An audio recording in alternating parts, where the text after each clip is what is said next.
Hello everyone. Let's say we want to create a mock-up of an app that looks like a real, but even behaves like a real live app from the App Store. For the first part, Keynote and Sketch might be sufficient, but when it comes to more advanced animations, transitions, or interactions, we want to make something that reflects our actions that we did on the screen. So the plugin Origami from Facebook is a great tool to achieve this. So you can easily, without any code, create pretty advanced things. As you can see, I have a Facebook mockup. I can scroll the timeline and the bar menu shows up. I can even click the contact button.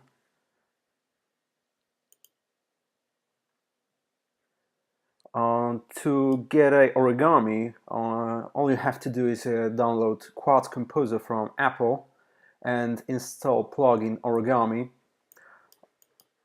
And in this video I also use some custom patches, as you will see what patch is in a few moments. And all links are in the description of this video. So, I want to recreate the main feature migrate app. It's a timer that moves from up to down, that it's indicating progress. So let's take a look how to create this effect in Origami. I'll create a new project in the Quartz Composer. Let's select new template. It's a basic composition. Okay, so as we can see, now we have only one patch. It's called clear, and we can just delete this for now. And here we have our preview window. We can expand it to the whole screen. Okay, so let's select a patch library, and here we can just select our phone patch. Let's type phone and drop it here, and we'll get an iPhone 5s template. Let's also choose a phone dimensions. We'll need this to create anything on the screen. Now it's just a blank screen without anything. So to get anything on the screen, we have to get a patch called layer group, and let's drop it here. Okay, let's close it for now.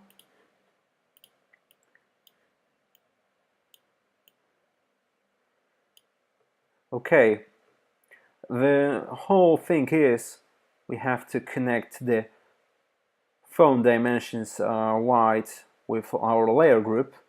So let's just click here and move this link to this output and drop, and also here to high to high. Okay, so the phone dimensions is connected with our layer group, and by double clicking on a layer group we can enter into next layer of our mockup. Now we are in our layer group patch, so for now we can just drop a simple it's just simple image. To get out of the layer group patch we have to click edit parent, we also have to connect the layer group image onto our phone screen image. And there you have it. The current phone dimensions are exactly same as in iPhone 5S screen, 640 by 1136. In our preview we can see our photo. I just created a gradient image from darker blue to lighter blue, and in a few moments you will see why. But let's just go back to our layer group. Okay, so with our image we automatically get a layer that we can easily manipulate with our alpha scale with height, x, y position. So if we change the y position to -400, it will move down the screen, but let's just bring it back to 0. Okay, so I think the first thing that we want to get, except our background image, is a button that will click, and then our timer will start to count down to 0. So let's find in our patch library, let's find a button. There you have it. Okay, let's close it for now. As you can see, button is is currently on a second layer. If we choose layer 1, it will be underneath the background image, but we'll just set it to layer 2. Okay, so we get automatically some template button, so let's change it a little. Let's set the width to 700 to cover the whole screen width, and the height to 150. Let's change the alpha 2 to 0.3 to be a little bit transparent, and the title to start.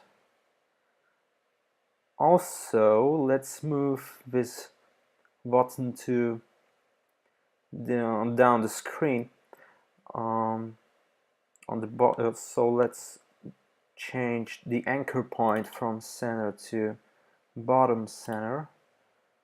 Okay, so now we have our button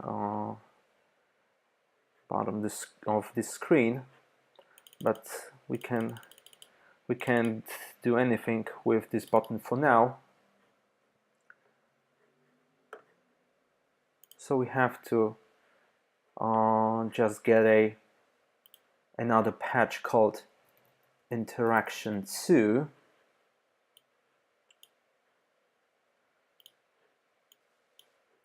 And just connect the interaction 2 to button and now when we interact with our button, something will happen. For example, we can just set the click. Click is just a Boolean value, so it can be 0 or 1. So for now, if we click the button, it will change from 0 to 1, but for a few milliseconds. So if we change from click to down, when we click down, it will be 1, but we stop clicking, it will be 0. So that's the whole point of interaction 2. Okay, but for now let's just set it for start. Okay, so let's make our timer label. It will be also a button, so let's just copy and paste it here and change the anchor point from bottom center to top center. For now it's just a start label. So we want to make some countdown timer. We have to find a stopwatch patch from library.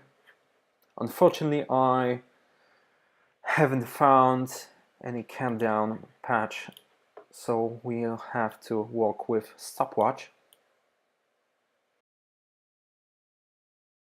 Let's just connect the time with a title of a upper button, and you can see that the countdown and the stopwatch has started to increment. Let's stop for now. But as you can see, it's already set it for start. So we have to disable this. Okay. We want to start the stopwatch by clicking the start button. So let's do this.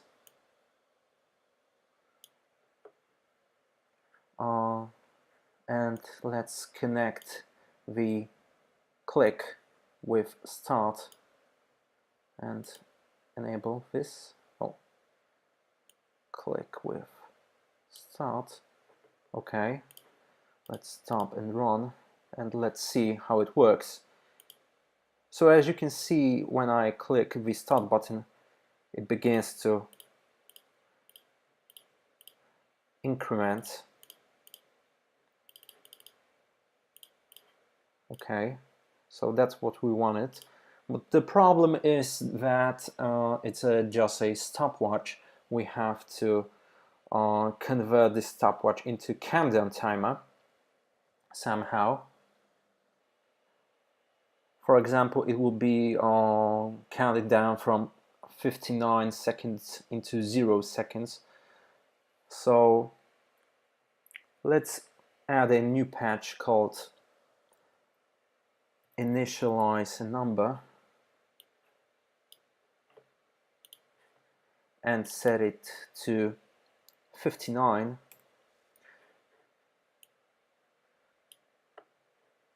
Let's move it. So now we have a 59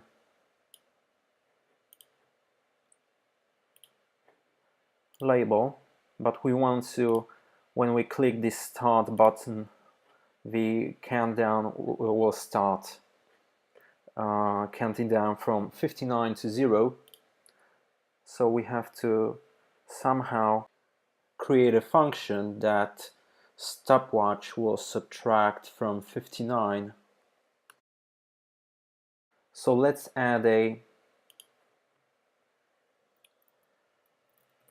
another patch called math. To be honest, there might be some more elegant solution to this, but for now it's sufficient for me.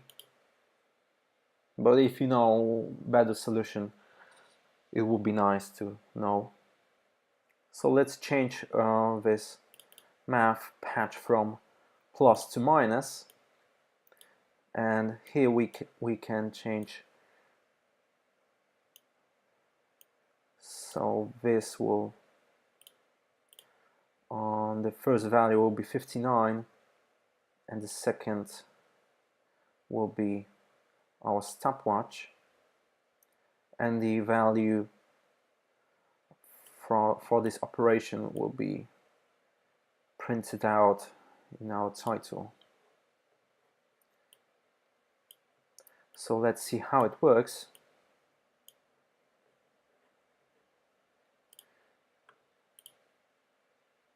Okay, but it doesn't look very well, so we have to format it somehow that it looks like counting down the seconds. So we have to get another patch called string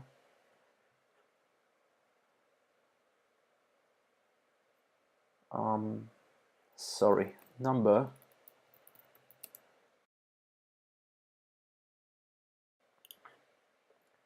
and this string formatter will receive for input some number.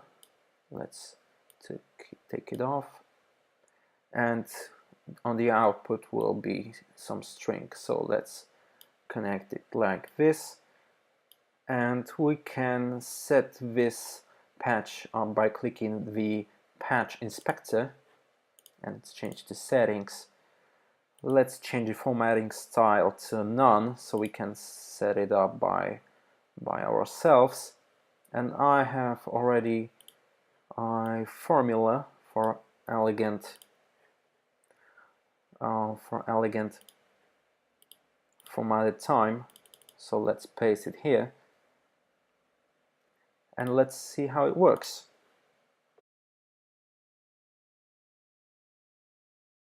Okay, so it looks like it's working.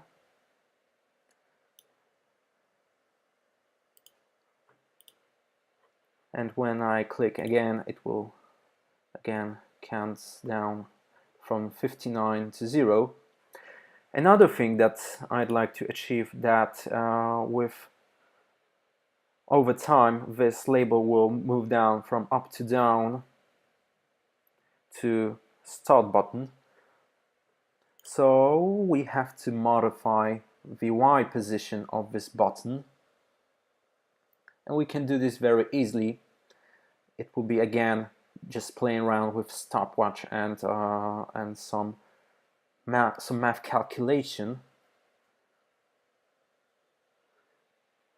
So we'll need another number to, let's set it up to 59 seconds and format time. Okay, so let's copy just this patch about number, and let's set it up to -14.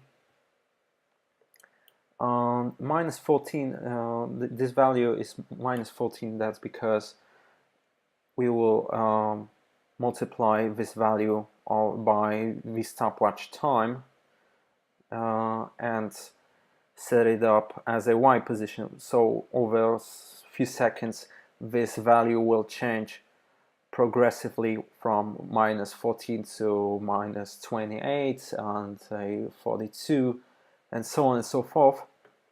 So we also have to copy and paste the math calculation and change to multiply, and also just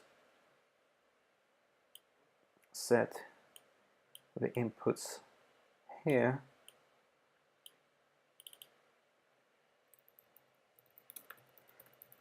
and the result will be a Y position, so it should move when I click the start button.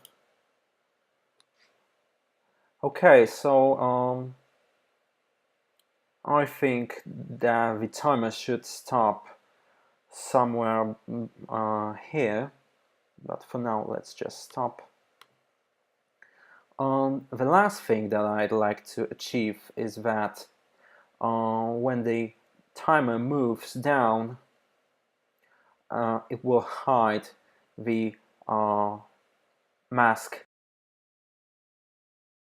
So let's add another patch just called layer,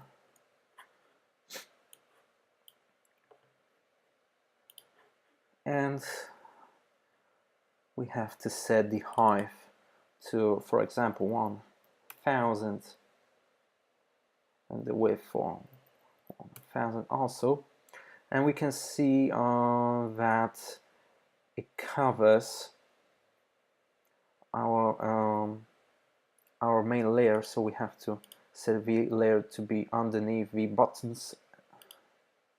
Okay, and let's set the alpha to 0.4, and the color will be just a black. Okay,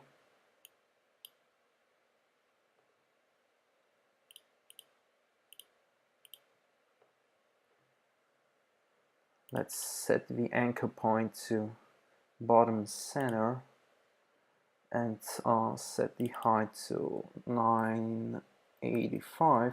Okay.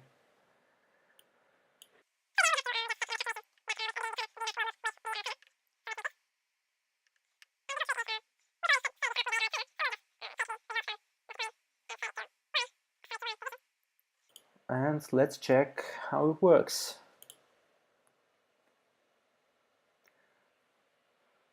So I think it looks okay.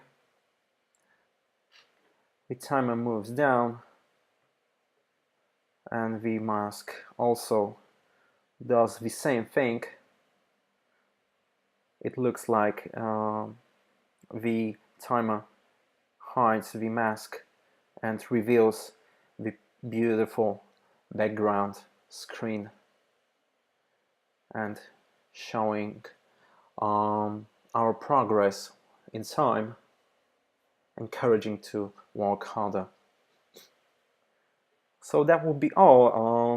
The Quartz Composer and Origami is a very powerful tool to do some really cool stuff about markups, and I really encourage you to experiment with some patches and also to see the Facebook group about origami. So that will be all for now.